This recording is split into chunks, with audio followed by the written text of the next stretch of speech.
उपकरण आप देख रहे हैं, सारे पार्ट जो देख रहे हैं इलेक्ट्रिक पार्ट है, ठीक है। जैसे हमारा spin timer, door switch, wash timer, ये हो गया स्पीकर, ये हमारा वाश मोटर, ये कैपेसिटर, ये हमारा स्पिन मोटर, ये सारे उपकरण इलेक्ट्रिकल पार्ट में आएंगे। इन सभी इलेक्ट्रिकल पार्ट का कनेक्शन करेंगे। न्यूट्रल का कनेक्शन सभी उपकरणों के साथ कर लेंगे।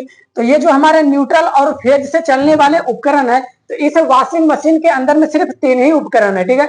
न्यूट्रल और फेज से चलने वाले हमारा 3 ही उपकरण लगा हुआ है। वो कौन कौन से उपकरण है तो देख लीजिए। सबसे पहले ये हमारा पहला स्पिन मोटर हो गया, जो कि न्यूट्रल और फेज दोनों सप्लाई से चलेगा।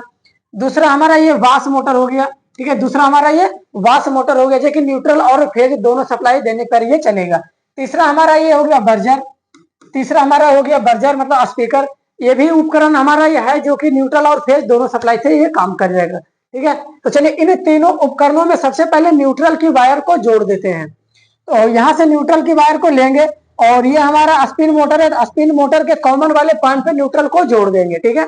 तो स्पिन मोटर के कॉमन वाले पॉइंट में न्यूट्रल को जोड़ने के बाद में यहीं से एक न्यूट्रल की वायर को लेंगे और ये हम लेके आ जाएंगे वाश मोटर के पास में, और वाश मोटर के कॉमन पॉइंट में न्यूट्रल को जोड़ देंगे। देखिए ये दोनों मोटर को न्यूट्रल मिल गया। इस स्पिन मोटर को भी न्यूट्रल कॉमन पॉइंट पे जोड़ दिए। ये हमारा वाश मोटर था, वाश मोटर के भी कॉमन पॉइंट पे न्यूट्रल की वायर को हमें जोड़ दिए। अब बच गया बजर। तो यहीं से एक न्यूट्रल की वायर को लेंगे और ये इस बजर में ला करके काले वाले पिन पे जोड़ देंगे। मतलब जो इसका न्यूट्रल के वायर है, न्यूट्रल की वायर में बजर में हम जोड़ देंगे। तो ये तीनों उपकरण को न्यूट्रल मिल गया। अब तीनों उपकरण को ओनली फेज चाहिए। तो चलिए फेज देने से पहले यहाँ पे थोड़ा सा कैपेसिटर के बारे में समझ लेते हैं कि कैपेसिटर का कनेक्शन कैसे करें। देखिए अधिकांश टेक्नीशियन को ये दिक्कत होता है कैपेसिटर का कनेक्शन करने के लिए। जो नए लोग होते हैं ना, उनको सबसे ज्यादा दिक्कत होता है इस कैपेसिटर का कनेक्शन करने में। क्योंकि देखिए कैपेसिटर जो होता है 2 टाइप का इसमें लगा हुआ आपको मिलेगा, जो कि सिंगल कैपेसिटर रहेगा। सिंगल कैपेसिटर आपको मिलेगा जिससे कि 2 तार निकला हुआ रहेगा।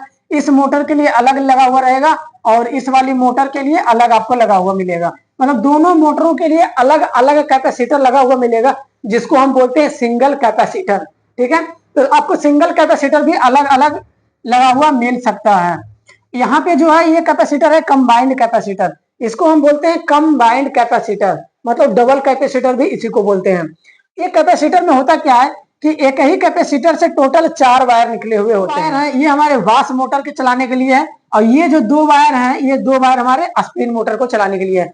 तो सबसे ज्यादा कंफ्यूजन यही पे होता है कि ये जो हमारे 2 वायर है, वो 2 वायर किस मोटर पे हम लगाएंगे, ठीक है। ये चारों वायर में से 2 किस मोटर पे लगाएंगे, यानी वाश मोटर पे कौन सा वायर लगाएंगे और स्पिन मोटर पे कौन से कलर का वायर हम लगाएंगे। तो चलिए यहाँ पे समझते हैं। देखिए ये जो हमारे कैपेसिटर है ना, इसके बीच में कुछ लिखा हुआ है।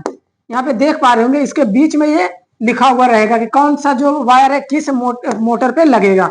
देखिए ये जो हमारे वायर कैपेसिटर है ना, कैपेसिटर पे देखिए यहाँ पे लिखा हुआ है। आप ध्यान से देखिए, यहाँ पे लिखा हुआ है आर, मतलब रेड कलर, और ये येलो कलर। जो आर है वो 10 MFD का है, बाई जो है 10 MFD का है। मतलब ये जो रेड वाला वायर है ना, ये रेड वाला वायर और ये येलो वाला वायर, ये दोनों जो है वो 10 MFD का कैपेसिटर है। कितने MFD का है तो 10 MFD का कैपेसिटर है, ठीक है। और आगे यहाँ पे समझिए जी और डब्ल्यू, मतलब जी 5 का है, डब्ल्यू भी 5 का है। मतलब जी से कहने का मतलब हुआ ये ग्रे कलर और डब्ल्यू से हमारा हो गया व्हाइट कलर। ये ग्रे कलर और व्हाइट कलर का जो है ये 5 MFD का है। MFD मतलब माइक्रोफराड का है, ठीक है। ये 5 का है, ये 10 का है। मतलब इसमें 2 पावर एक ही कैपेसिटर में लगा हुआ है। तो कौन सा 5 का लगाएंगे किसमें और 10 का किसमें लगाएंगे।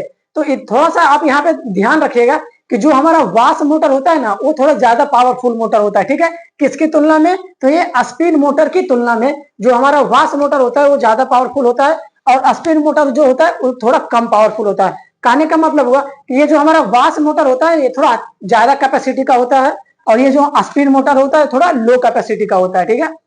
तो यहाँ पे जो हमारा ज्यादा कैपेसिटी है, मतलब जो ज्यादा पावर का मोटर है उसके साथ में ज्यादा माइक्रोफराड का कैपेसिटर लगाएंगे, और जो मोटर हमारा कम कैपेसिटी का है उसके साथ में हम कम माइक्रोफराड का कैपेसिटर लगाएंगे। तो देखिए यहाँ पे जो हमारा 10 का है ना, जो ज्यादा माइक्रोफराड का कैपेसिटर है ना, वो हमारा वाश मोटर के साथ में लगेगा, और जो कम का है वो हमारा स्पिन मोटर के साथ में लगेगा। तो 10 के साथ में कौन कौन है, रेड और येलो, रेड और येलो। तो ये जो हमारा रेड वाला वायर है ना, ये रेड वाला वायर इस हमारे वाश मोटर के स्टार्टिंग और रनिंग पॉइंट पे लगा देंगे, क्योंकि कैपेसिटर हमेशा दोनों पॉइंट पे लगता है, रनिंग पॉइंट और स्टार्टिंग वाले पॉइंट पे, ठीक है। तो दोनों पे बिल्कुल बारीकी से लगा लेंगे। कैपेसिटर को लगा लेते हैं। देखिए कैपेसिटर को लगाने के लिए कैपेसिटर में एक रेड कलर का वायर है, एक येलो कलर का वायर है। इस रेड कलर वाले वायर को यहाँ से लेके आएंगे और इसको लगा लेंगे स्टार्टिंग वाले पॉइंट पे। देखिए यहाँ से लेके आए, इसको स्टार्टिंग वाले पॉइंट पे लगा लिए। और एक येलो कलर का वायर है, येलो कलर के वायर को हम रनिंग वाले पॉइंट पे लगा लेंगे। देखिए रनिंग और स्टार्टिंग दोनों इस मोटर को मिल गया। वास मोटर को कैपेसिटर से कनेक्ट कर दिए। कैपेसिटर का दो पॉइंट था, एक रनिंग वाला पॉइंट, एक स्टार्टिंग वाला पॉइंट, दोनों को हम मोटर के साथ में कनेक्ट कर दिए। अब यहाँ से स्पिन मोटर के साथ इस कैपेसिटर का वायर को लगा लेते हैं। एक हमारा है व्हाइट कलर का वायर, इस व्हाइट कलर के वायर को लेंगे और रनिंग वाले पॉइंट पे लगा लेंगे। एक हमारा ग्रे कलर का वायर है, इस ग्रे कलर का वायर को लेंगे और मोटर के स्टार्टिंग वाले पॉइंट पे लगा लेंगे। अब ये दोनों पॉइंट पे बिल्कुल बारीकी से कनेक्शन हो गया। अब न्यूट्रल का कनेक्शन यहाँ पे खत्म हो गया है। ठीक है, न्यूट्रल का कनेक्शन भी खत्म हो गया और मोटर के साथ भी कनेक्शन हो गया है। अब यहाँ से कर लेते हैं फेज वायर का कनेक्शन। देखिए फेज वायर को यहाँ से लेंगे। फेज वायर को लेने के बाद सबसे पहले हमारा लगा हुआ है स्पिन टाइमर, तो ये स्पिन टाइमर के एक पॉइंट पे लगा लेंगे। स्पिन टाइमर में टोटल दो वायर निकला हुआ है, एक रेड वायर एक ब्लैक वायर। और दोनों वायर में से किसी वायर पे आप इन दे सकते हैं, किसी वायर से आप आउटपुट ले सकते हैं, कोई दिक्कत नहीं होगा। ठीक है, तो किसी एक वायर पे हम इन दिए और दूसरी वायर से यहाँ पे आउट लेंगे। और आगे हमारा लगा हुआ है डोर स्विच। डोर स्विच का भी काम वही है, एक वायर से इन देंगे, दूसरी वायर से हम आउट लेंगे। जिस तरीके से स्पिन टाइमर भी एक प्रकार का स्विच था, तो ये डोर स्विच भी एक प्रकार का स्विच है। तो डोर स्विच के किसी भी एक पॉइंट पे इन देंगे और दूसरी पॉइंट से हम आउट ले लेंगे। अब यहाँ पे हम फेज दिए हैं तो फेज ही आउट ले रहे हैं। अब ये हमारा स्पिन मोटर के साथ कनेक्शन कर रहे हैं, तो ये जो हमारा डोर स्विच का जो अगला पॉइंट है वो स्पिन मोटर के एक पॉइंट से आकर के कनेक्ट हो जाएगा। तो यहाँ पे भी थोड़ा कंफ्यूजन होगा कि मोटर के किस पॉइंट पे हम इसको लगाएंगे। तो जान लीजिए मोटर को हमको सीधा घुमाना है ना, क्लॉक वाई में घुमाना है। जब मोटर को क्लॉक वाई में घुमाएंगे ना, तो हमेशा हम कैपेसिटर के रनिंग वाले पॉइंट पे फेज वायर देंगे, तो हमारा जो मोटर रहेगा बिल्कुल सीधा चलेगा, वो यानी क्लॉक वाई में चलेगा। तो ये जो हमारा डोर स्विच का जो अगला पॉइंट बचेगा, यहाँ से रेड वायर को लेंगे और एक रनिंग वाले पॉइंट पे लगा लेंगे। देखिए रनिंग वाला पॉइंट जो था हमारा वो कैपेसिटर का व्हाइट वाला वायर है, तो इसको व्हाइट वाले वायर से कनेक्ट कर देंगे। अब यहाँ से देखिए व्हाइट वायर के होते हुए ये मोटर को रनिंग मिल गया और यहीं से इसको फेज मिल गया। अब कैपेसिटर से इसके ग्रे वायर से होकर करके यहाँ से इसको रेड मिल गया, मतलब ये स्टार्टिंग वायर इसको मिल गया। मतलब स्टार्टिंग और रनिंग दोनों कैपेसिटर के माध्यम से इसको मिल गया। तो यहाँ से मोटर हमारा क्लॉक वाइज चलने लगेगा, यानी स्पीड में मोटर हमारा काम करने लगेगा। यहाँ से जब आगे आएंगे तो आगे हम बढ़ेंगे जैसे ही, तो ये हमारा वाश टाइमर आएगा। तो वाश टाइमर के लिए भी कनेक्शन यहाँ से लेके जाएंगे फेज वायर। जो हमारा स्पिन टाइमर के इन वाले पॉइंट पे फेज वायर को इन लगाए थे, वहीं से एक फेज वायर को लेंगे, यहाँ से फेज वायर को लेकर के आएंगे और ये हमारे वाश टाइमर के एक इन वाले पॉइंट से लगा लेंगे। ठीक है, तो देखिए वाश टाइमर में से इन और आउट पहुंचाने के लिए यहाँ पे दो साइड दिया हुआ रहेगा।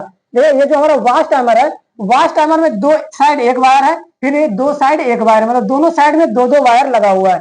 तो इन जो दो साइड जो हमारा होता है ना, एक साइड में एक हमारा इन वायर होता है जो कि फेज के लिए इन रहेगा।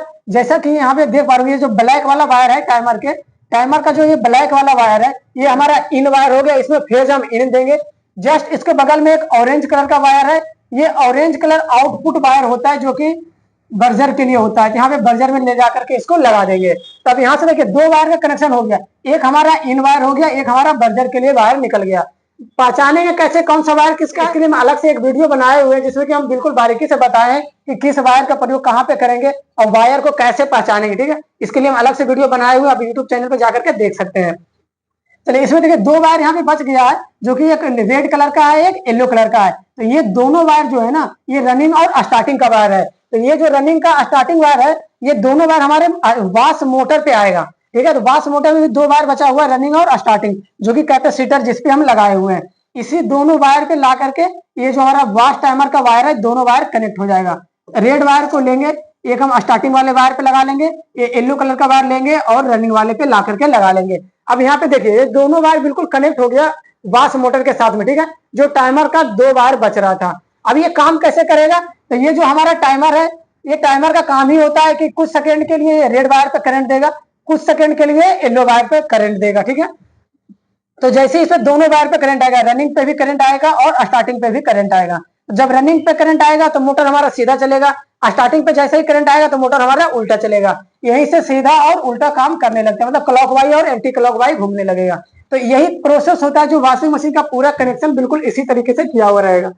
तो जैसा कि आप देख पाए पूरा बारीकी से हमने आपको बताया, फिर भी अगर कोई कंफ्यूजन है कोई डाउट है या कोई सुझाव है तो कमेंट बॉक्स में आप लिख सकते हैं। ठीक है दोस्तों, पूरा वीडियो देखने के लिए आपका बहुत बहुत धन्यवाद। Thank you.